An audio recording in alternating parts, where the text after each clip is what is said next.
मायावती और मुलायम सिंह क्यों बने दुश्मन? क्या हुआ था लखनऊ के गेस्ट हाउस में?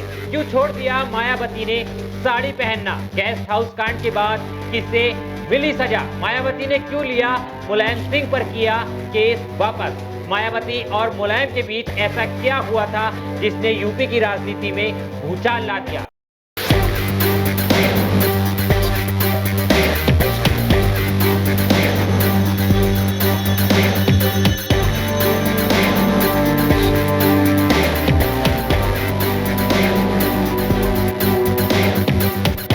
जून 1995 को यूपी की राजनीति में जो भी कुछ हुआ उसे बुलाया नहीं जा सकता। मायावती ही नहीं, जनता भी उस दिन को कभी नहीं भूल सकती।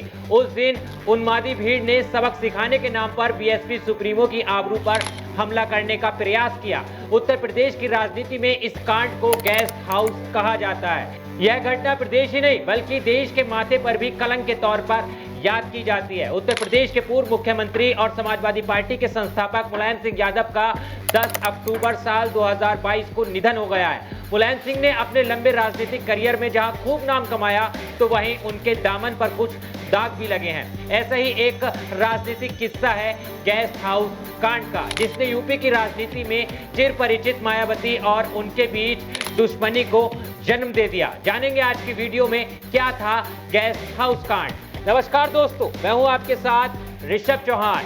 बात सन 1995 की है। मुलायम सिंह यादव की सपा और काशीराम की बसपा गठबंधन सरकार यूपी की सत्ता में थी, लेकिन गठबंधन में सब कुछ सही नहीं चल रहा था। फिर आया 23 मई 1995 का दिन। मुलायम सिंह यादव तब बसपा के संस्थापक काशीराम से बात करना चाहते थे, लेकिन काशीराम ने मना कर दिया। इसी रात काशीराम ने फोन कर दिया बीजेपी नेता लालजी टंडन को। फोन पर बात हुई बीजेपी बसपा गठबंधन को लेकर। ये वो समय था जब काशीराम की तबीयत खराब थी। वो अस्पताल में भर्ती थे। उनकी देखभाल कर रहे थे उनके दोस्त और राज्यसभा सांसद जयंत मल्होत्रा।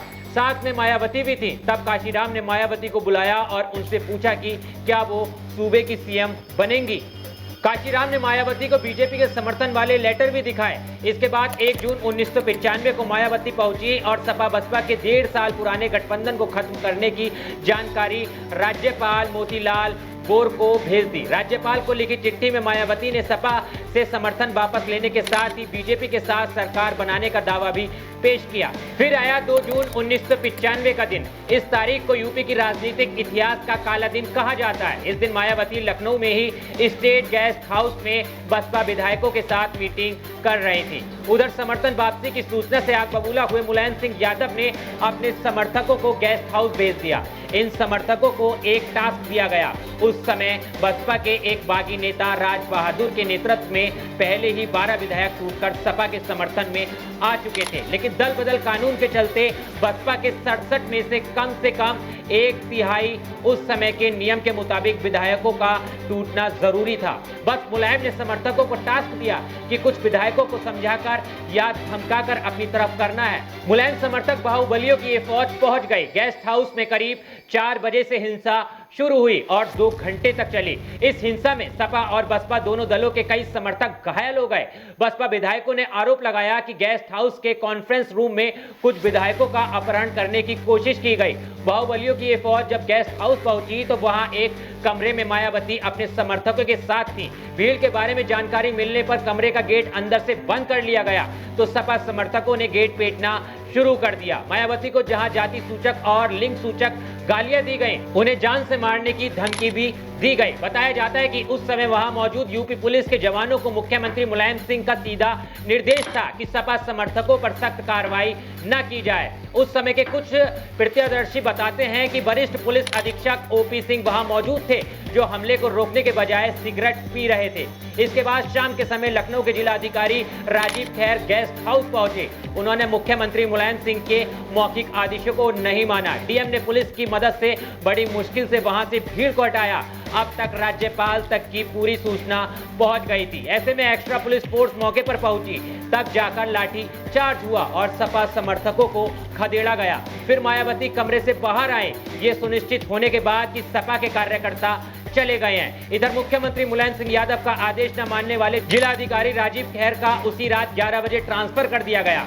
बताया जाता है कि हालात यहां तक बिगड़ गए थे कि सपा कार्यकर्ता ने गेस्ट हाउस के अंदर बिजली पानी काट दिया था। विधायक काफी डरे हुए थे। बाद में काशीराम ने इसे मायावती की सबसे बड़ी अग्नि परीक्षा कहा। इसके बाद 3 जून 1995 को बीजेपी, कांग्रेस, जनता दल और कम्युनिस्ट पार्टी के 282 विधायकों के समर्थन ने मायावती को मुख्यमंत्री बनाया और मायावती ने मुख्यमंत्री पद की शपथ ली। देश में पहली बार दलित महिला मुख्यमंत्री बनी।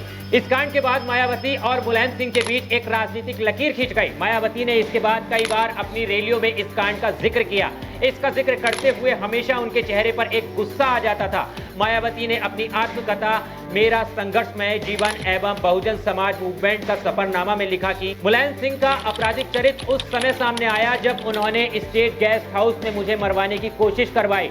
उन्होंने अपने बाहुबल का इस्तेमाल करते हुए न सिर्फ हमारे विधायकों का अपहरण करने की कोशिश की बल्कि मुझे मारने का भी प्रयास किया। इस कांड की जांच के लिए रमेश चंद्र कमेटी बनाई गई। इसने अपने 89 पेज की रिपोर्ट में गेस्ट हाउस कांड के आपराधिक षड्यंत्र के लिए मुलायम सिंह यादव को सीधे जिम्मेदार ठहराया। रिपोर्ट में कहा गया कि योजना पहले से ही बना ली गई थी और इसके लिए कुछ अधिकारियों को पहले से ही लखनऊ ट्रांसफर कर दिया गया था। इस घटना के ठीक 24 साल बाद 19 अप्रैल साल 2019 को पहली बार मुलायम सिंह यादव और मायावती एक ही मंच पर साथ नजर आए। साल 2019 के लोकसभा चुनाव में सपा बसपा ने गठबंधन किया तो मैनपुरी में एक रैली में दोनों नेता साथ दिखे। वहीं साल 2019 के चुनावों में गठबंधन से ठीक पहले मायावती ने मुलायम सिंह यादव के ऊपर लगे गेस्ट हाउस वाले कांड के सारे केस वापस ले लिए। उन्होंने इसे लेकर एक ट्वीट कर बताया। माना जाता है कि इस घटना से सबक लेते हुए मायावती ने अपने कपड़े पहनने का ढंग ही बदल दिया था। गेस्ट हाउस कांड से पहले मायावती साड़ी पहना करती थी, लेकिन